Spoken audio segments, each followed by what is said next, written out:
We are live. It's another great day with the Cribble live stream. It is always a great day when Sydney is here. Sydney is the amazing PM of our AI program, the person with the answers, the person with the vision for the future. Sydney, welcome and thank you for being here. Ed, thanks for having me. It's been too long, man. I'm glad we're doing another one of these. I know we got to keep this up. Hey, and y'all's team has produced one more really interesting, cool, and actual useful AI thing, which I think with emphasis on useful. And so I'm really excited. So tell me what's going on with Cribble Guard. Yeah, great question. So I'm excited that we have Cribl Guard out there. I think the thing that excites me the most, though, is Cribl Guard is hitting on something that everyone struggles with, and it is a serious, difficult problem to go through, which is trying to figure out how to manage sensitive data that comes through your stream. It's one thing when you know what it is, right? And it's one thing when I know the shape and I can try and go tackle it. But what happens when it changes shape? What if I don't even know that it's there? That's really the problem. That's the thing we're trying to tackle. It's trying to give people the tools to be able to potentially find the unknown unknowns, right? And the goal with that is to make it as easy as possible, out of the box as possible. Oh, so you're saying that Cribble Guard is like a sensitive data scanner? Exactly, exactly. Helping you look for all kinds of sensitive data, right? Financial data, PHI, PII, credentials. I think that's the one that people tend to miss a lot, right? I may not know that someone put an API key in there and now it's, gone to my downstream destination and I find it. That's the kind of stuff we're looking for. Yeah, it's a really big deal. I've seen this over and over in my career, like in my last job. I mean, typically, someone would make a change, and all of a sudden, there's just ridiculous amounts of PII data, and a lot of times, because we didn't know the shape of the data, it just wouldn't be caught for a while, and then it was just created a huge mess because when it was found, then we'd have to purge it, and then we'd have to go through all these potentially delete data. And so it's time consuming, it's dangerous, it's risky. And so having something that's in place, so data streaming through Cribble Stream, I assume. Correct. Yeah. And I mean, you before we dive into like where it lives, I think you mentioned something really important, right? Like normally I find it once it's hit its downstream destination. I stumble upon it, it's in my seam, it's in my system of analysis, what have you. That's the last place you want to find it. It's sitting there, it's been there. Sometimes you don't even know how long it's been there, right?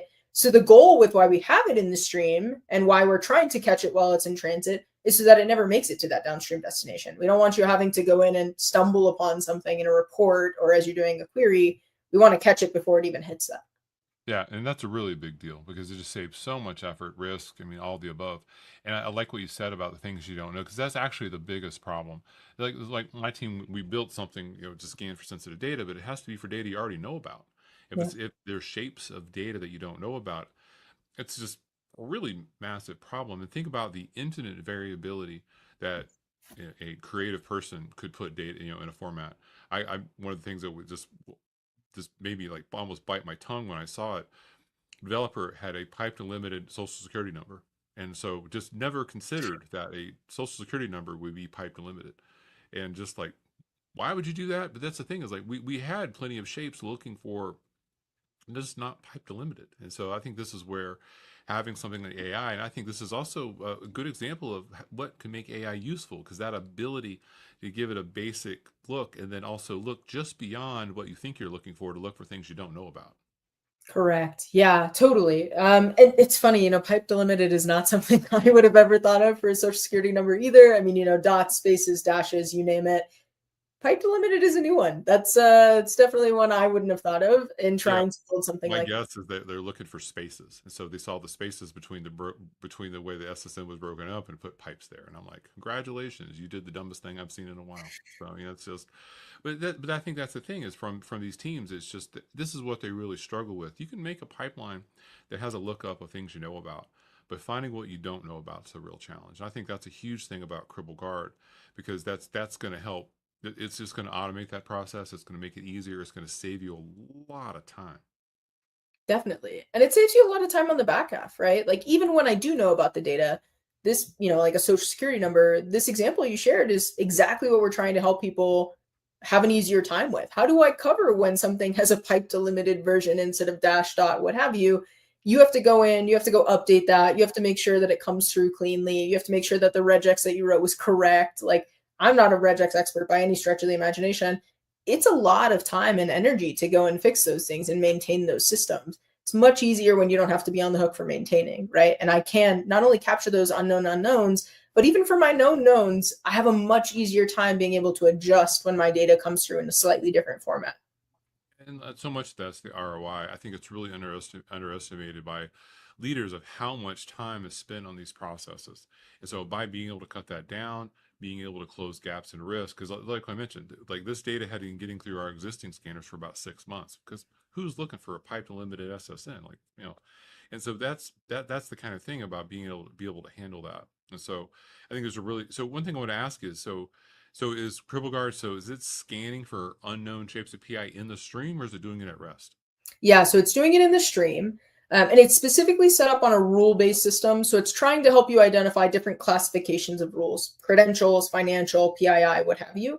And the way that it works is you get to choose what rules. We have a set of default rules to make sure you're protected from the biggest things, social security numbers, ITINs, bank accounts, etc. But maybe I want to know about credentials for Okta, or maybe I want to know credentials for different, AI systems, my favorite. Those are the types of things I want to protect against. And yeah, I know that I use Okta, but I may not know what the shape of that API key looks like. I may not know what kind of data is flowing through there. And so the goal is that we give you these rules. It's about 220 or so rules out of the box, with more coming, to help you plug and play, right? I don't need to know what a regex looks like for an Okta API key. I just need to know that I use Okta and I want to be protected against those things. That's pretty cool. And so let's just pretend like data's coming through and it finds something that's suspicious or might be adjacent. Is that going to be a choice, or you get a notification and then you get to click and add it to the lookup, or how does that work? Yeah, so there's a couple ways you can do it. First and foremost, you're in control. So if you want to filter down to specific data sets being scanned, if you want to scan everything, if you want to do some test scanning and run it to dev null, there's lots of ways that you can configure this. The goal is to make it as easy as possible for you to scan the data that you're looking for, data that you might suspect there could be sensitive information. You can also customize, because it is a pipeline function. So if I just want to scan for financial data in one function and PII data in a separate function, and kind of control what data goes through each, you can do that. Filtering and whatnot still applies. The second layer down is what happens if I find something. So we'll do two types of scans and two types of kind of awareness levels. The first is if we find something that looks like PII, but the context of the event doesn't match. Like if I find a 9-digit number, but I'm not seeing social or SSN or anything near it, I don't want to block that data, because what if you really need that 9-digit number, right? And I can't get it back. So what we do is add a flag to your event that tells you, hey, we found some potential sensitive data. You can persist that all the way through to your destination, or you can look at it in your pipeline. You can choose to do whatever you want with that internal field, but it'll let you know what areas you might have potential sensitive data without getting rid of it, so you can keep it intact. When we do find something that does match the pattern and does have the context, so I found social, or I found passport, or I found bank account, we let you choose the mitigation. And I think that's super powerful, right? Because we all know that different types of data, different types of destinations, they have different requirements. Security scenarios, I might need to redact every single piece of information. I don't want anyone to see it. I don't want to risk it getting out.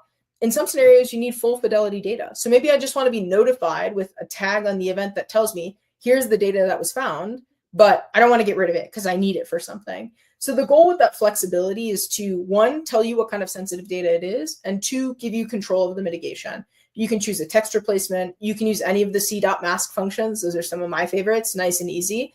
You can also choose to do more advanced things, since it is using a JS expression. So maybe I want to put that data into a different field. Maybe I want to filter based on it. All of that is open to a user. But the goal is really to say, how do we identify these things earlier in the stream, not once it's hit the destination, but before the data actually hits that destination? Then how do I give you the tools to control that at scale, giving you the decision-making path and also the tools to develop what mitigations you want to apply for different destinations and different scenarios. Is tokenization supported? Tokenization is supported in the same way you would with like the mask function or other operations within Cribl. The one thing I will tell you, tokenization is going to come in the normal Cribl context, right? So however you would have done it with a different function, you would do it the same way with Cribl Guard. There's nothing specific or new around tokenization that Cribl Guard is introducing. The one piece of advice I give to customers in that respect, just be very mindful of how you're managing that tokenization and how you scale that tokenization. Sometimes that can be a bit challenging as you're trying to manage this across teams. So just something worth noting. Yeah, I've run into that quite a bit. I think tokenization is very powerful because you can still get statistical value from it. And Correct. this is the idea that the token is going to be unique as the expression that you're replacing. So you could still understand how often this has appeared. You can ask different statistical questions without access to the raw data. I remember we did a project had some assumptions about credit card numbers, and the idea is that, hey, there's only even if one person only has one credit card, then there's only say 300 million credit cards. I was like, let's think about that. How many credit cards do you have in your pocket? More than one? You have Apple Pay, then you have another one. You have GPay, that's another one. I mean, and so there's a lot more credit card numbers floating around than people think. So as you mentioned, it's appropriate to use the right algorithm for tokenization. Otherwise, you will have repeats. Exactly. And it can get challenging, especially when you're managing across teams and you're trying to control who sees what. That statistical value, being able to see where that sensitive data occurred without seeing that information with plain eyesight is important, but it's not the easiest management challenge. So, tread lightly, although it's very powerful. Yeah, I always look for just different ways of doing it. So sounds awesome. So for the different models of a Cribl deployment, which one does Cribl Guard support? Yeah. So right now, Cribl Guard just came out 2 days ago. If you haven't gone to check it out, check it out. Shameless plug. We've started with cloud. That's our first place to land, giving people and customers the opportunity to go get involved on Cribl Cloud. Now, that doesn't mean we're not coming to support everywhere else. We want to bring Cribl Guard to every customer, right? The goal there is to make it as easy as possible, regardless of your configuration. So we are expanding from Cribl Cloud to hybrid, disconnected on-prem and connected on-prem. All of those are enterprise license, so it's just something to be, kind of keep in mind. That does follow the enterprise license structure, but we want to be able to support all of those configurations. Today it's cloud, but very shortly we will have hybrid and our 2 variations of on-prem. So when you say cloud, you mean like a cloud worker, like a Cribl Cloud Managed Worker? Cribl Cloud Okay. Managed Worker, Cribl Cloud Leader. All right, there we go. All right, that makes sense. So from a release, so workers are available. Cribl Cloud Worker is available now. When do you think hybrid is going to be supported? Yeah, goal is within the next month. So we're trying to make this happen as fast as possible to kind of bring this support to customers regardless of their configuration. We did want to get this out the door. We didn't want to delay any longer or make sure we're pushing this protection for customers and giving them the tools. Hence why we went with cloud first and are expanding kind of into these other environments as soon as possible. So goal is within the next month. All right, that's awesome. And what about for self-managed? Self-managed is a little bit longer. So goal is definitely before the end of the year. We're seeing what we can do to pull that in as much as possible. But we're kind of targeting like going through, we'll say, deeper layers of where a customer would have that control. So starting with cloud, getting started pretty easy, going into hybrid where we see a lot of our customers kind of hanging out as they have a cloud leader with hybrid workers, and then expanding to those 2 on-prem environments. All right, that's great. Hey, I have more questions. Can we do a quick demo? Yeah, of course. You know it. Let's do it. All right, that's awesome. So what am I seeing? Okay, so you've dropped in with me to stream. Notice we're within stream. And biggest thing to notice here is actually that we now have this guard tab over on the left-hand side. So this guard tab is kind of the home page for all things Cribl Guard. It'll show you things like what destinations do I actually have protected with guard? What are my metrics for current scanning that's happening in guard? It's filtered by worker group. So if I change to a different worker group, you'll see that I have different destinations here, just to jump back and forth and give an example. So my destinations are filtered by worker group. The metrics that I see up here at the top are filtered by worker group. And then in line with each destination, I can see different amounts of data, and that's specific to that destination. So this is your kind of end-all be-all place for all things related to Cribl Guard. Now, I mentioned Cribl Guard is a function. So I have the ability to zoom in down to that function level to understand how is Cribl Guard being used. So I'll just use one example here with my Palo Lake destination. It takes me right to the pipeline. I now have this Cribl Guard function. Let's just dive into it really quickly. There's a couple things you'll notice that are pretty similar to other Cribl functions. We still have a filter. Would highly recommend using that filter and being very judicious with how you use guard. You want to make sure you're scanning the right pieces of data. You're looking for the right things, right? So you can still use that filter like you do with any other function. You can add a description, decide if it's final. This is actually the most powerful part of Cribl Guard. This is where I pull in those out-of-the-box rule sets. I can also create custom rules and rule sets too, but they all get engaged down at this level. So just to give you a quick highlight on some of the rules and rule sets that we have, I mentioned credentials being a big area for us. We cover credentials in a lot of different variations. Credentials related to stuff like PayPal, credentials related to AI platforms, credentials related to identity platforms, monitoring, SaaS, you name it. Beyond that, we're also looking at financial data, health data, network data, PII for a lot of different geographies. And then you'll notice some interspersed ones with random setups. Those are all custom. So I have the ability to engage all of this directly in the function. I don't need to go and manage these. I'm not on the hook for putting these together. Cribl has built these and managed these for me. And I can just choose which ones I want to pick out of the box here. So let's just grab one. We'll start with financial data. And I'm going to show an example. I'll save that. I'm going to show an example really quick of what does this actually look like.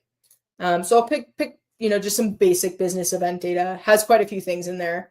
If we start on the in really quickly, just by scanning with my eye, there's a lot of information here. And I think even you looking at it, there's a lot going on. I may not be able to catch everything in here. The goal with Cribl Guard is to help be my eyes in the pipeline. So we'll see as an example, I had a card number down here.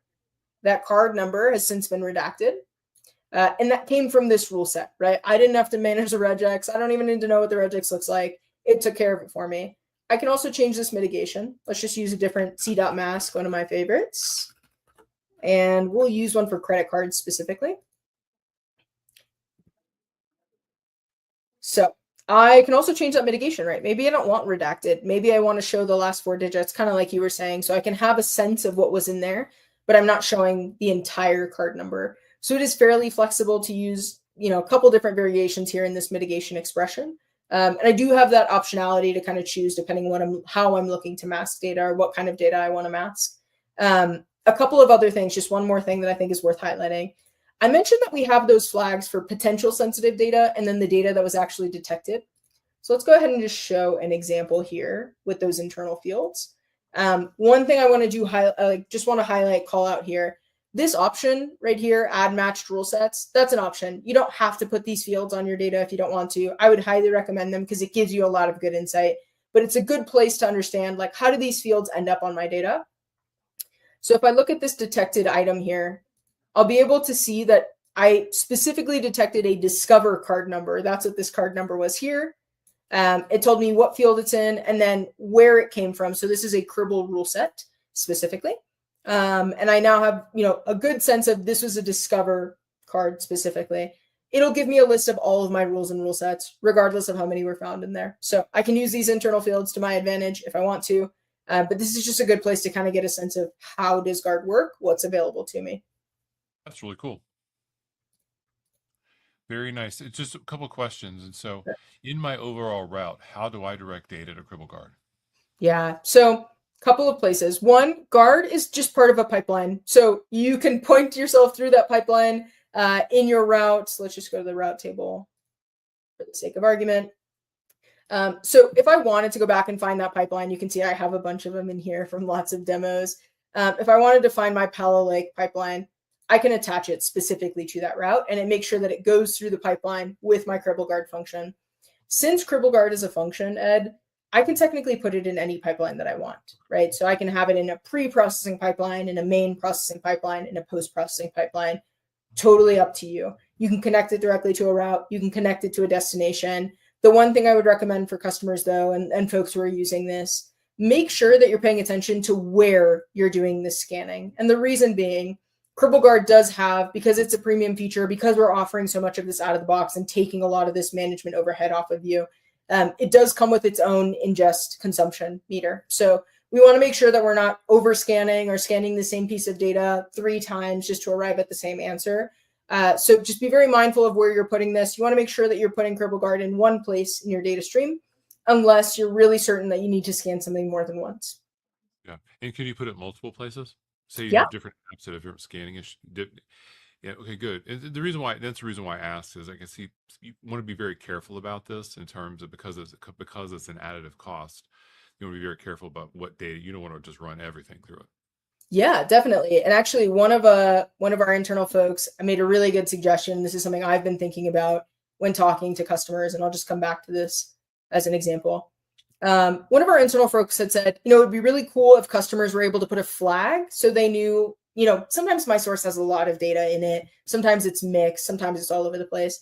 If I had specific pieces of data that I knew I wanted to go through Cribl Guard, if you put a tag on that data and then you set your filter to that tag, it'll make sure that any data that comes through that stream, specifically that you want to be scanned, comes through this guard function. And anything that you don't want to be scanned does not go through there. Filtering is very much to your advantage. And so I would highly recommend using a system like that. So you're scanning the right pieces of data and you're doing the right level of scanning.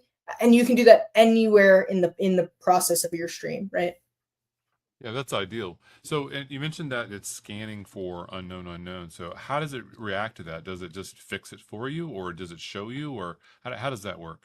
Yeah. So currently in today's iteration, it'll fix it using the mitigation expression you've set here. So you can decide what you want that fix to look like. You also don't have to apply any mitigations if you don't want to. You can just use the tagging system that I was showing so I can see what was detected.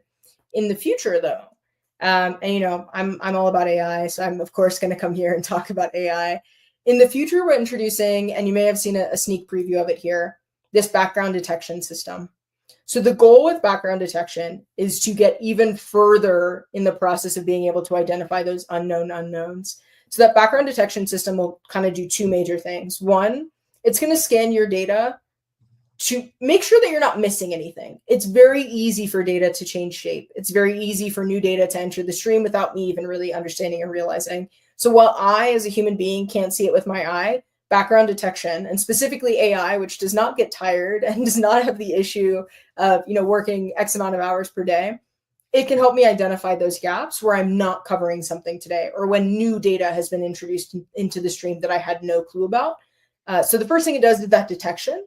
The second will be a notification. So it'll surface it to you and say, hey, in this data stream, I found passport numbers. I know you weren't looking for these before, but they're in there. And then it also makes recommendations for coverage. So beyond just telling you, here's what I found, it'll tell you exactly how to fix it. It'll give you the rules to apply in your pipelines to make sure that this doesn't happen again. So today, it's all based on that Cribl Guard function I showed you. You will pick the mitigation. You choose what rules you want to use. In the future, that background detection will be providing you those recommendations. So it'll surface any of that information that's new that you're not protecting against, and then provide you with a recommendation for how to fix it. Goal is to have that before, we'll say in the next few months. I don't want to commit too tightly on time frame, but goal is to have that in the next few months, so that for the folks who are inclined to use AI, this is a hugely powerful use case where AI can help you fill that gap. It can make sure that even if you're covered, you don't have deltas in coverage as your data changes shape, as more unknown unknowns are being introduced. That's really cool, because I could just see that could be a definite issue, and just is it notification? Here's what it looks like, and is it like going to be like a one-click add to the pipeline? Yep, one-click add. So you'll just have a mitigate for me button. It'll apply the rule into the pipeline. You can go in and review it. Totally up to you if you want to go in and kind of just get a sense of how it's going to correct that data, adjust the mitigation expression. But the goal is to make it a one-button click to take care of it. Is there a way, for example, so say data goes through, so this kind of data is like, hey, there might be an issue, but is that data tagged in your system of analysis so you can find it later if you need to? Yeah, so if there's data that might be an issue, but we're not 100% sure, that potential, it's called potential sensitive. It's an internal field, can move on to your system of analysis if you want it to. And it can just let you know, like, hey, data coming from this stream, we're seeing something that looks like sensitive data. That can be done today without AI. When we introduce AI, in that background detection system, we'll even notify you of things that we're like, hey, this looked like sensitive. We're not going to do anything about it. We want you to make the decision on what you want to do, but at least you're notified and aware so you can see where that happened, how many times it's happening, and then you decide how you want to mitigate it, or the opposite, right? Sometimes it's okay for an email to come through, and I'm okay with emails, but I'm not okay with phone numbers. And so you also have the ability to say, don't worry about emails, I'm good. And it will take that feedback in and not surface those notifications. That's really cool. Is there anything that you can share about the pricing model? Yeah, so pricing is public, and you can find it on our Cribl Guard or Cribl pricing page, excuse me. If you go into the stream tab on the pricing page, there is a new Cribl Guard section in there, so you can find the specific pricing for Cribl Guard. Cribl Guard is is priced by how many gigabits you scan. So if I scan 1 GB, I will pay the price that's shown on the pricing page.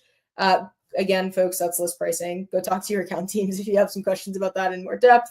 But the goal there is to kind of treat it very similar to ingest. And you can think of it as ingest that's scoped to the Cribl Guard function. So it's going to be the culmination of all your scanning, for those Cribl Guard functions that you have in your environment. That's nice. I think it's a really set of good choices. I really like this. So let's just from a vision standpoint. So in the next 6 months, so we've talked about expanding the deployment to hybrid and then to self-managed. Do you see any other, say, in the next 6 months, say like in the short term, any other big things you want to talk about? Yeah, so a couple of things that are worth highlighting. I mentioned we have about 220 out of the box rules. The goal is to expand that list to potentially thousands, right? We want to be able to provide basically an out of the box rule for any type of data, any type of sensitive information that could come through your stream. So we will be adding new rules month over month as long as Cribl Guard is around. And you'll see those Cribl Guard rules, just to highlight them really quickly, in the knowledge objects. So we now have this new area called guard rules. So when I say out of the box, I mean the ones that have this Cribl library tag.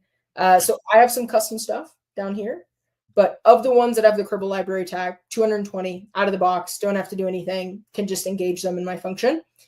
We will be expanding that list month over month. So keep an eye out for those. And if you have requests for specific types of data that you're like, hey, we use this platform, but I'm not really sure like exactly how to build a rule for that, let us know. The goal is to have as many out of the box so that you don't have to worry about doing that. Second, can you add more than one rule set, or does all rules just mean all rules? no, you can definitely have more than one rule set. All rules is just showing you all the rules across all the rule sets. I can actually flip between specific rule sets and kind of see they can be scoped down. Also, rules can be part of more than one rule set. So you do have the ability to have more than just attachments to one. Yeah, that's amazing. The other thing I wanted to highlight, I kind of gave the sneak preview of this already with background detection. That's going to be a huge game changer. That's where a lot of the AI pieces and the ability to use AI for something that is really, really impactful and powerful is really going to come into play. So we're trying to do that in the next few months, focused on really giving customers the ability to not only manage sensitive data in the way that they have it today, but manage and future-proof their environment from sensitive data. So being able to use AI to capture those shape changes, to capture some of those things that I may not be able to identify just with my own human eye. The last thing I want to say is we want to make this very agentic. So we want to make sure we're helping customers root out any false positives, being able to manage those scenarios with recommendations. So giving me that one-click option to go and manage that sensitive data. So expect that there's going to be agentic aspects of Cribl Guard going in the future. But we also want to grow with customers too. We want to be able to cover scenarios not just in stream or for data in transit, but for data at rest as well, which is another big use case we hear a lot of customers come to us about. I think that'd be really great, especially Cribl Search. So would it be in Cribl Search? It would be focused on Cribl Lake initially. So covering, what I have this big S3 bucket filled with data and I'm not sure what's in there, right? So being able to troll through there and let you know what kind of data we found, what kind of sensitive information But is it has to be in Lake though, in order to search it. Okay. Correct. Yeah, at least initially. Not to say bring your own storage isn't a target or an option in the future, but the goal is to go through Cribl Lake as the target. Okay, because search and just if it comes up, just give a lot more options for looking for things. Yep, totally. Very, very nice. I really appreciate this. Anything else you want to share? The only thing I would say is Cribl Guard is live today. Go check it out. We have documentation pages. The pricing is on the Cribl pricing page. And then you just come and give it a chance. I think a lot of folks are exploring based on what we can see. They're interested in being able to have something to help them manage sensitive data. So go check out that Guard homepage over here within Cribl Stream. Check out our documentation, and then we will be adding a sandbox section for Cribl Guard, so you can test that out as well. That's really nice. So I look forward to it. I can't wait to see it. And so I want to transition a little bit. We have to mention CriblCon real quick. So CriblCon is going to be this coming October. I'm really excited about it. Are you going to be there, Sydney? I'll be there. I'm doing a session on all aspects of AI within Cribl. So if you're interested in learning more about how Cribl uses AI, how we think about AI, how we help customers with AI, come find me. Yeah, I mean, Sydney should be the most popular person there. Everyone who watches this should go find Sydney and ask questions. Yeah. Yeah, that's right. National Harbor, Maryland, October 13th to 15th. The first day is going to be a full day of training. I'm going to be there and be all over the place doing different things. So I'm really looking forward. And now it's got just a quick video from our friend Mr. Dupuis. CriblCon! There you go, Mike. Appreciate that. So, Sadie, thank you. I hope we can do this again soon. I just love all the great stuff that your team's coming out with. So thank you very much. For everyone, please look for Cindy or myself in the Cribble community. We're here to answer questions. We definitely want to help. We want to hear your feedback. So thank you very much and enjoy your day.